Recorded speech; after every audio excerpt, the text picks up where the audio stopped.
Hey fellow Vault Dwellers, we just received an update and here are the patch notes. So let's check out what's going on, what is actually changing today in Fallout 76. The update is small by the sizes listed here. Of course, the Steam always a winner, just 1.8 gigabyte.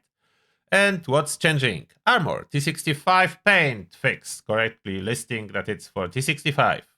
Okay, that's not very important. Best builds fix an issue where liking or unliking a best build would cause inconsistent text for the button. I did not know that. Now I know more. Camp and workshops. Okay, let's see if any important changes. Improve pet spawns so they would no longer get stuck at the border of camps. Fix an issue where some players could no longer build the mow them all safety cutout despite knowing the plan. Okay. The vertical spacing between camp slots in the menu have been decreased appropriately. There was a problem with the space? I don't know. Fix an issue preventing the plastiform blue star from being built in camp. And more issues like that. Okay, let's be honest. It's not really important to read them all. It's just tiny changes to the building in your camp. Naming fixes, placement fixes, not being able to build fixes. But lastly, something about counterfeit bottle cap machine. And now will correctly generate lead and aluminum as well as no longer shares a build limit with campfire. No, with what? It never shared with campfire, with woodpile. I hope they fix it correctly. It was sharing a build limit with a woodpile, not a campfire. I hope that's just a typo in the notes. We'll see. We'll check if my bottle cap machine is working correctly. I guess they will add it back to the shop if it's fixed, hopefully. Creatures. Scorch Beast and Scorch Beast Queen no longer continuously fire their Sonic Blast attack. That's cool. You couldn't see a thing when this Scorch Beast fire at you. Some event fixes during seismic activity. If the corpse of the Ultracite Titan remains from a previous run, it will now despawn before the next run. Okay. Plastiform rewards now correctly display, activate instead of use. Fix an issue causing super mutants to drop more caps. No! They were absolutely dropping expected amount of caps. No, come on, that was the problem. More caps than expected. So the super mutants caps have just been nerfed.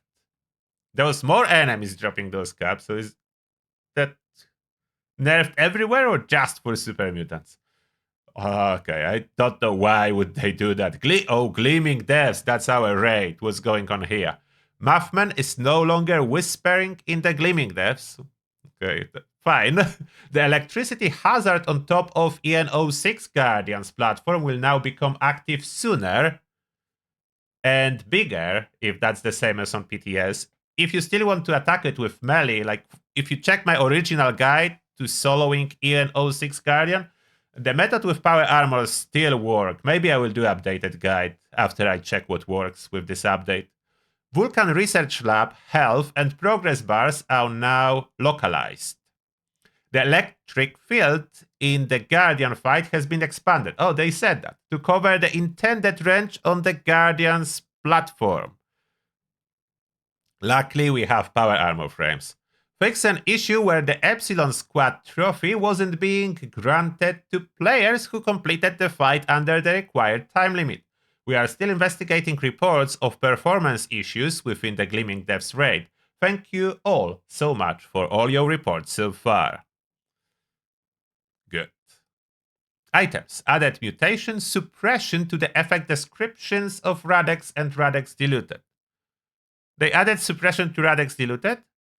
By the way, only Radex Regular was suppressing mutations in-game, and Radex Diluted was not. Are they both now suppressing? We'll see. Is it? They say like it just descriptions change. So are those quest? The All Weston Shuffle fix an issue that would prevent Johnny from shooting at the end of the quest.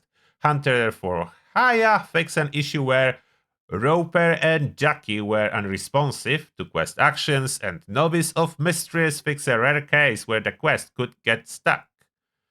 Weapon fixes. Cauterizer displaying static VFX when on a weapon rack. Adjusted the smoke effects on the Gauss minigun. Revolutionary Sword now uses the correct melee weapon icon in the weapon wheel. Fix an issue where colored baseball bats would not display their correct textures. Oh, colors are back! So baseball bat collectors, colors are back. The description of the lickety split weapon now correctly states that railway spikes shatter and ricochet for up to 30 damage. Okay, shatter and ricochet for up to... I don't really know what that's supposed to mean, the updated description. The ricochet where? Okay. Well, we'll figure out. I think that's just description. Miscellaneous fixes. Anything of particular importance. I will not read them all. I will see if there is something super important. Oh, Nuclear Winter player icons are back fixed. So that's a good news. Oh, fix an issue causing mutated party packs to not drop after completing the mutated version of Safe and Sound. Okay, so that's good. And other small, very small fixes if you want. Read through them. Let's keep going. The mods updated the description of the 1-star bolstering mod to correctly state that it grants up to 35 energy resistance and damage resistance. The lower your health. Currently display the current value. Okay, what was the back with description? I don't even know. Improve descriptions on the barrel mods for the Karma Syringer. Fix an issue with duplicate text in many legendary effect descriptions. Electrician's 4-star mod now correctly persist after the player dies. Okay, not super important. And some UI fixes. 4-star legendary layouts will now display the correct mod and appear and disappear appropriately. Whatever that means. Some lunchbox effects now provide more informative descriptions in the Pip-Boy. Improve maximum quantity behavior on purchase window. Fix an issue which could cause some UI overlap when viewing item statistics or cam slots. Pip-Boy no longer shows 3D rendering of items after a list becomes empty. Updated UI of ammo per shot to show currently instance weapon rather than default weapon value. Fix an issue which would cause the first letter to not display in the disclaimers for AP and carry weight boosters. So no big changes. So only from the bigger stuff outside of fixes is the Guardian growing its electrified field to make it harder to solo, but it's still about the same.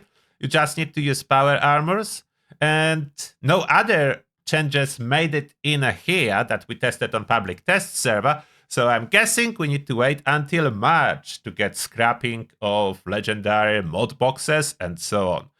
This is everything for this patch. What do you think? Let me know. And that being said, thank you all for watching and see you all in the next one.